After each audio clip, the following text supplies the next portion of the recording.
Thanks for tuning in. Hi, I'm Beth Keener from HXGN TV. The number of cities installing fiber networks is growing at an exponential rate, and while citizens are enjoying the convenience of faster internet speeds, the impact of fiber on these communities is much bigger. It's helping to make them smarter and setting them up for greater growth and sustainability in the future. Well, today we have Jeff Gavlinski from Foresight Group with us to discuss the impact of fiber on the evolution of smart cities. That's a mouthful. So, Jeff, we appreciate you being here. Well, I'm thanks sure for you're having going to me. fill us all in on it.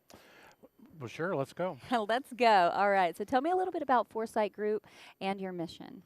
So, Foresight Group has been around for 16 years. We started out as a civil engineering company, and over the course of time, we've added more engineering disciplines to the company. And I happen to work in the network design group within Foresight Group.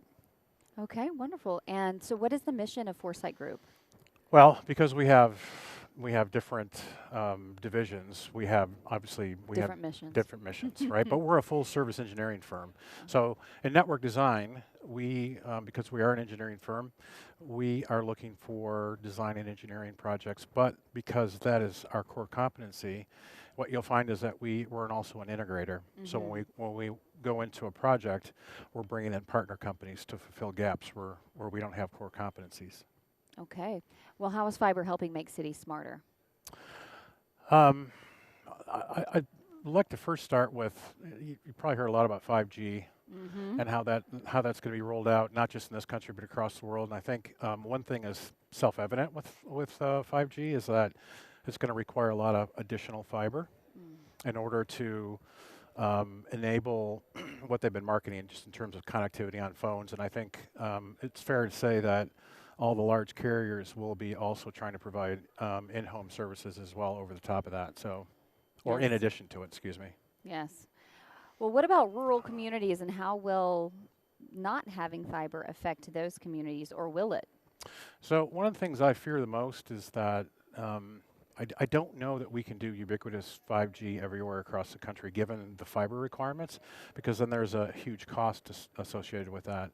And one of the things I worry about is contraction of rural communities as larger larger cities like Las Vegas or say Denver, they continue to add more people to their cities, and you're going to see a lot more densification, urbanization there. And if you look at some of the technologies that are coming out, a really good one is cloud-based gaming. So Stadia, Google's announced Stadia.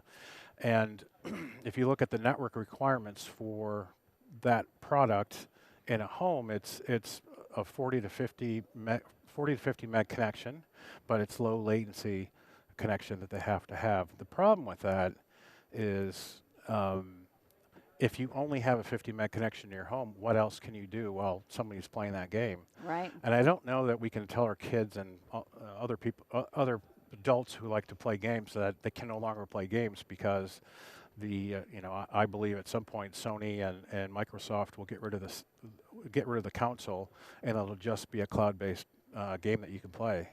Fascinating. So yeah, so I fear that that may accelerate urbanization to some degree. And if they can't put 5G in rural communities, what does that do as well?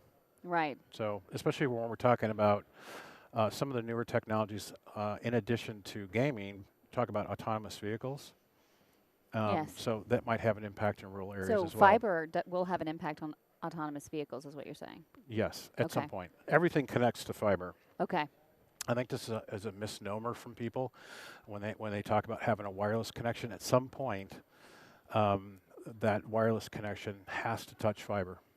Okay. See, yes, I would say myself, I'm not one to know that information. So that I would be learning that as we speak. Right.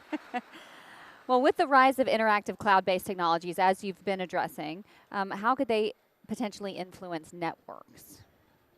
Well, I just described the Stadia gaming platform, and I think that's going to require. I think what we're looking at too, and I haven't talked about artificial intelligence or machine learning, some other technologies that are coming. They're going to have an impact inside a home or inside a premise. And the reason for that is because, like Stadia, the online cloud-based gaming platform, it requires constant interaction on both ends. So person playing the game as well as on the server side. So if the server is not close to where the person's playing, it might cause some issues. And tell me more about then robotics and AI and how they could impact networks as well in the future. I mean, you're talking about in-home, but could that happen on a larger scale? So I think if you look at where robotics is going, there's an interesting project in Saudi Arabia. The name escapes me right at the moment, but I'll remember it. But it's the world's first ground-up megacity that they're building, and they plan to use robotics holistically throughout the community. So that means for cleaning, trash collection, probably even security, I would assume. And so, and then, and of course, in retail space as well. So something has to control those robots. Yes. And so they're going to have to be constantly connected, utilizing a very sound, low latency, low jitter connection.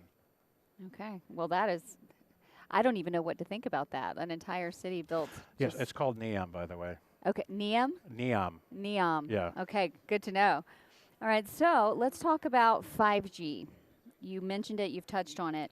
So how does fiber support the infrastructure? Did we go over that in detail, or could you? No. So what's going to be required there? If you look at, are you familiar with how 5G is being deployed? Absolutely not. So the strategy that we're utilizing requires that the nodes themselves are closer.